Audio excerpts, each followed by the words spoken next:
रूपा जी कर्नाटक से। राधे राधे महाराज जी। गुरुदेव, आप कहते हैं कि जब किसी व्यक्ति को भगवत प्राप्ति हो जाए तो उसे दोबारा जन्म नहीं लेना पड़ता। मेरा प्रश्न है कि भगवत प्राप्त जो महापुरुष है उसकी आगे की स्थिति क्या होती है? भगवान की सेवा करता है या क्या होता है आगे? वो भाव होते हैं ना, उसके अनुसार उसकी स्थिति होती है। जैसे दास्य भाव, सख्य भाव, वात्सल्य भाव, गोपी भाव, सहचरी भाव, वो जिस भाव से भावित होकर सिद्ध हुआ है वो उसी भाव को प्राप्त होकर अपने प्रभु की सेवा में रहता है। मोक्ष प्राप्त होना वो अलग चीज है। जैसे तरंग समुद्र में मिल गई, अस्तित्व खत्म हो गया, लेकिन सिद्ध देह धारण करके, जैसे वो सखा है तो सखा का सिद्ध देह धारण करके भगवान श्री कृष्ण के साथ आठों पैर खेलता है। गोपी है तो गोपी देह धारण करके वो भगवान के साथ, सहचरी है तो सहचरी देह धारण करके प्रिया प्रीतम के साथ। सिद्ध पुरुष जिस भावना से सिद्ध होता है उसी प्रकार का उसे सुख मिलता है। अब कोई वैकुंठ उपासी है, नारायण उपासी तो वैकुंठ जाएगा, कोई राम उपासी तो साकेत धाम जाएगा, शिव उपासी है तो कैलाश धाम जाएगा, अगर प्रिया प्रीतम को उपासी तो वृंदावन धाम आएगा, अगर गोलोक बिहारी को उपासी है तो गोलोक धाम जाएगा। अलग अलग साधकों की भावना है, तो जैसी भावना हमारी सिद्ध होती है वैसे ही हमको प्राप्त होता है भगवान का धाम, भगवान की लीला और भगवान का रूप। आरुषि शर्मा जी।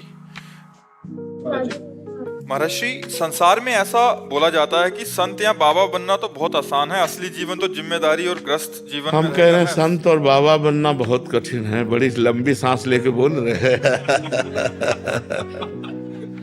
संत तो कोई भी बन सकता है। बन के दिखाओ, तुम्हें बहादुर समझे। हम तुम्हें संत के नियम बताते हैं, उसके अनुसार चलो, तुम्हें बहादुर माने। कोई हमें प्यार करने वाला नहीं, जितने प्यार करने वाले थे सबसे काट, माता पिता भाई बंधु परिवार सब। कोई मनोरंजन नहीं, किसी भी तरह का कोई मनोरंजन नहीं। हर समय मन को मारना, थोड़ी भी चूक हो जाए तो संसार थूक दे। साधु का जीवन जानते हो कितना कष्टमय जीवन होता है। अब तुमने केवल बाहरी देख लिया, बोले बहुत मौज में है।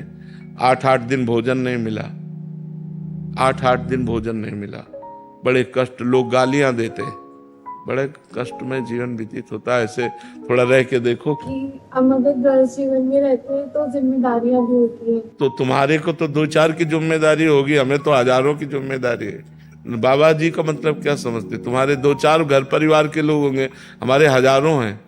आप नहीं है हमारे परिवार के, हम क्यों आपसे बात कर रहे हैं? क्या हमारी जिम्मेवारी नहीं है आपके दिमाग को ठीक करना, आपको स्वस्थ रखना, आपको प्रसन्न रखना? तो हम जिम्मेवारी का तो निर्वाह कर रहे हैं। नहीं, हम यहाँ क्यों बैठे हैं? कोई फीस दे के आए हो क्या? तो हम अपनी जिम्मेवारी तो निभा रहे हैं कि आप हमारे हो, हमारे देश के हो, हमारे परिवार हो, हमारे भगवत स्वरूप हो। आप अच्छे आचरण वाले बनो, अच्छे विचार वाले बनो, तो आपका मंगल होगा।